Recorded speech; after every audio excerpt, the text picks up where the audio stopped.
Hello everyone, सगळ्यांना सर्वप्रथम श्री स्वामी समर्थ. आपल्या स्वामींची पुण्यतिथी आहे. या निमित्त अनेक ठिकाणी सप्ताह पारायण सुरू झालेले आहेत. याच महिन्यामध्ये स्वामींचा प्रकट दिन देखील आला होता आणि याच महिन्यामध्ये पुण्यतिथी आहे. तर अशा या समयी परमपूज्य मोरेदादा यांनी सांगितलेली ही जी सेवा आहे ती मी तुमच्याशी शेअर करणार आहे. त्यासोबतच पारायण करताना गुरुचरित्र पारायणाच्या काही माहिती किंवा काही गोष्टी तुमच्यासोबत शेअर करणार आहोत. त्यासाठी तुम्ही चॅनलवरती प्रथम जर आले असताल तर लगेच सबस्क्राईब करा. नवीन असताल, पहिल्यांदाच आपला व्हिडिओ पाहताय तर अशाच नवनवीन माहिती आणि अनेक गोष्टींच्या साध्या सोप्या उपायांसाठी आपल्या चॅनलला जरूर सबस्क्राईब करा. आजचा व्हिडिओ विषय जर तुम्हाला आवडला तर जरूर लाईक करा, जास्तीत जास्त शेअर करा. कदाचित स्वामींची ही सेवा देखील तुम्हाला कुठे ना कुठेतरी फलदायी निश्चितच ठरेल. आता अनेक ठिकठिकाणी प्रहरे अशी ही एकमेव सेवा सप्ताह काळात केली जाते की ज्याचे तात्काळ फळ आपल्याला मिळते. कारण जेथे रात्री जग झोपलेले असते, पहाटे ब्रह्ममुहूर्तावरती मध्यान्नाला जेव्हा जग झोपते ना, त्यावेळेस आपण श्री स्वामी समर्थ, श्री स्वामी समर्थ हा नामजप प्रत्यक्ष स्वामींच्या दरबारात करत असतो. म्हणूनच या नामजपाला खूप महत्त्व आहे, खूप म्हणजे खूप महत्त्व आहे. पण यामध्ये होतं काय, हा नामजप केल्यामुळे या ज्या सेवेची नोंद आहे ती चित्रगुप्त त्याच्या वहीमध्ये न करता, चित्रगुप्ताच्या वहीमध्ये या सेवेची नोंद होत नाही. तर मग होते कुठं या सेवेची नोंद? मग आपली सेवा केलेली स्वामींच्या चरणापाशी पोहोचते का? तर या सेवेचा हिशोब साक्षात ब्रह्मांड नायक स्वामी समर्थ महाराज ठेवत असतात आणि याचा हिशोब ते चटकन करतात. त्यांच्याजवळ कोणत्याही गोष्टी ते शिल्लक ठेवत नाहीत, कधीच ठेवलेल्या नाही आहेत.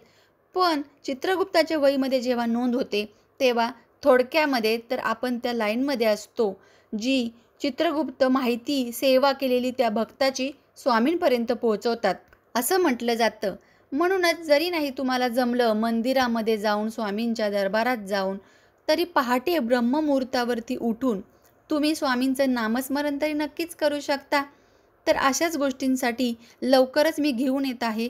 ब्रह्ममुहूर्तामध्ये आपल्या सगळ्यांसाठी कसं उठायचं आहे ब्रह्ममुहूर्तात आणि मी तुमच्यासोबत असणार आहे, तुमच्याकडून करून घेणार आहे काही गोष्टी ज्या आपल्या मनातील चलबिचल कल्पना, निगेटिव्ह विचार दूर करू शकतील आणि आपण त्या ब्रह्मांड नायक जो आपला परमपिता आहे त्याच्या चरणाशी पोहोचू शकू. अनेक मार्ग आहेत, त्यातलाच एक मार्ग मी तुमच्यासोबत लवकरच शेअर करणार आहे. पण तुम्ही मला कमेंट करा, मला सांगा, व्हिडिओ शेअर करा, जास्तीत जास्त कळू द्या अनेक लोकांपर्यंत या गोष्टी. आत्ता जो तुम्हाला मी उपाय सांगितलेला आहे, जी सेवा सांगितलेली आहे एकमेव, ती खूप अतिशय प्रभावशाली आहे. प्रत्येकाने केली पाहिजे अशी प्रभावशाली ही सेवा आहे. तर पुढे वळूया पुढच्या गोष्टीकडे. अडचणी, संकटे, चिंता ही सर्व जणांनाच असते. मग काय माझे नशीबच खराब आहे असं बोलत राहायचं का नेहमी?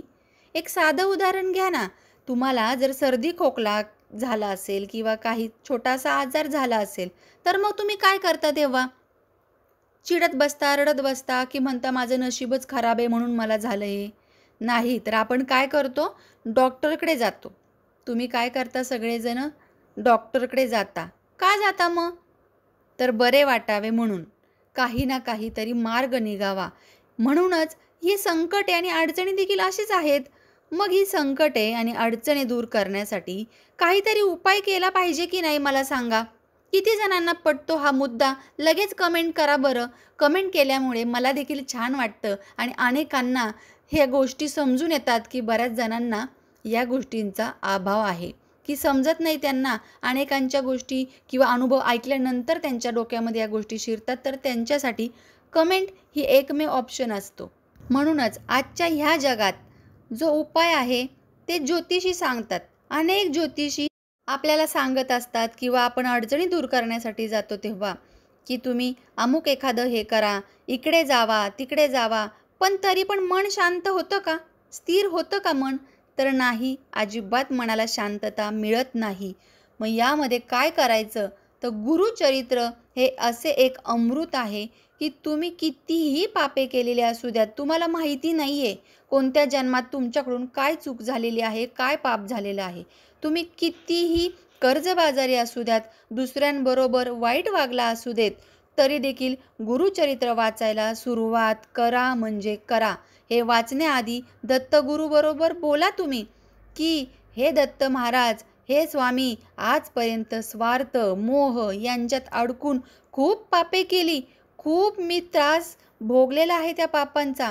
पण आता तुम्हीच या देहाला सांभाळा. तुम्हीच या देहाचे मालक आहात. तुमच्या चरणी हा देह समर्पण केलेला आहे आणि गुरुचरित्र वाचायला सुरुवात करा." आणि मग बघा तुमच्या अडचणी, संकटे, चिंता कुठे गेलीत तुम्हाला समजणार देखील नाही.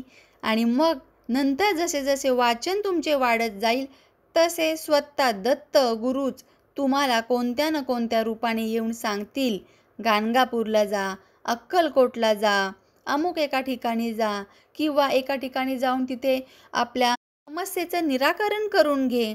आता गुरुचरित्र वाचायचे कसे? अनेक जणांना भीती वाटते. आता सप्ताह काळ देखील सुरू झालेला आहे 18 तारखेपासून. तर यामध्ये काय करू शकतो आपण?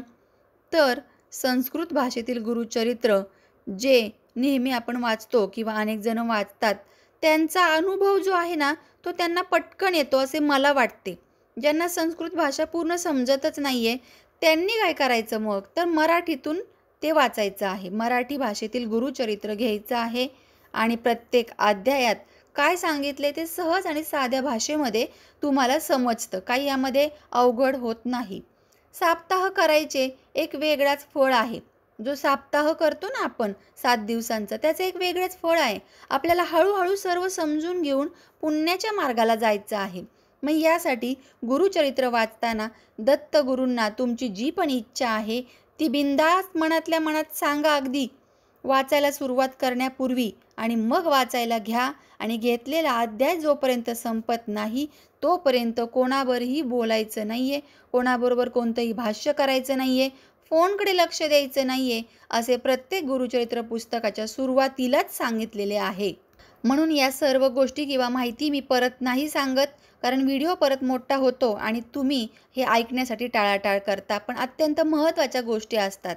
तरी सर्वांनी तुमच्या यशस्वी, आनंदी आणि सर्वसंपन्न अशा नव्या आयुष्याची गुरुचरित्र वाचून सुरुवात करावी, अशी विनंती मी मनापासून सगळ्यांना करते. आता विसरा जे झालं ते आणि विचार करा, दत्तगुरूपर्यंत मी कसा पोहोचेल याचा विचार करा. अर्थातच दत्तगुरू तुम्हाला मदत करणारच आहे. शेवटी आई आहे ती, माऊली आहे. श्री स्वामी समर्थ, श्री स्वामी समर्थ. भिवू नकोस, मी तुझ्या पाठीशी आहे. तर मग घेणार ना सहभाग या सप्ताहामध्ये? तुम्ही जर मला केलं कमेंट किंवा कमेंटमध्ये सांगितलं तर आपण अखंड नामजप स्वामी समर्थ पुण्यतिथीनिमित्त चालू करूया. गुरुचरित्र पारायण सप्ताह चालू करूया, ज्यामध्ये जे असतं वाचन ते साखळी पद्धतीने होत असतं. तुमच्या कमेंट आल्या भरभरून तर मला छान वाटेल हा सगळा जो सोहळा आहे तो संपन्न करायला. एकमेकांच्या मदतीने ही साखळी पद्धत आपण करायची आहे. म्हणजे एक अध्याय प्रत्येकाकडं वाचायला येत असतो. तो अध्याय आपण वाचायचा, अनेक जण सगळेजण ऐकणार किंवा त्या ग्रंथामध्ये बोट फिरून ते वाचणार. कारण गुरुचरित्र हा प्रत्यक्षात 5वा वेद म्हणून मानला जातो. या वेदरूप ग्रंथामध्ये भगवान दत्त महाराज, श्रीपाद श्री वल्लभ महाराज, श्री नृसिंह सरस्वती महाराज यांच्या अगाध लीलांपैकी काही लीलांचा समावेश आहे. अति दुःखी व पीडित तसेच विविध बाधांनी, करणी, भाणामती यांनी त्रस्त झालेल्या अनेक लोकांनी या ग्रंथाचे पारायण केलेले आहेत. साक्षात दत्त महाराज त्यांचे दुःखाचे निवारण करतात आणि ग्रंथाचे ज्या ठिकाणी पारायण केले जाते त्या जागेचे अत्यंत पवित्र जागेत रूपांतर होते. म्हणजे लक्षात घ्या, आपल्या घरात जर आपण ही जी पद्धत केली, एक साखळी पद्धत आपल्या यूट्यूबच्या माध्यमातून, तर अनेकांना खूप चांगला ह्याचा परिणाम होणार आहे. घरामध्ये सुखशांती आल्याशिवाय राहणार नाही. दर महिन्याला आपण एक पारायण करायचं आहे किंवा प्रतिवर्षी 3 पारायण करायचे आहेत. दर महिन्याला एक पारायण जमायला काहीच हरकत नाही आहे किंवा 3 महिन्यातून आपण एक पारायण करूया. पण तुमच्या कमेंटची मी वाट बघणार आहे. जास्तीत जास्त कमेंट करा, व्हिडिओ शेअर करा, जास्तीत जास्त अनेकांपर्यंत ही माहिती पोहोचू दे. 3 पारायण जर आपण प्रतिवर्षी केले ना, तर घरात सुख, समृद्धी, शांती ही चिरकाल टिकून राहते, असं सांगितलेलं आहे आपल्या दिंडोरी प्रणीत केंद्रामध्ये.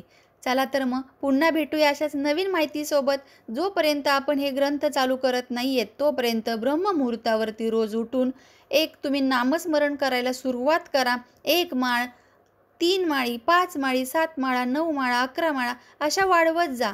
पण उठा. काही गरज नाही आहे की अंघोळच करून शुचिर्भूत व्हा वगैरे. घड्याळ लावा. घड्याळ लावून नामस्मरण सुरू करा. किंवा एक सेपरेट माळ ठेवा. देवाऱ्यातली माळ घेऊ नका. खूप ऑप्शन आहेत सगळं करण्यासाठी. असं कुठंच सांगितलेलं नाही आहे. मन अंतःकरण शुद्ध असेल ना, तर या सगळ्या गोष्टी पार पडतात. चला तर मग पुन्हा भेटूया नवीन माहितीसोबत. तोपर्यंत सगळ्यांना श्री स्वामी समर्थ.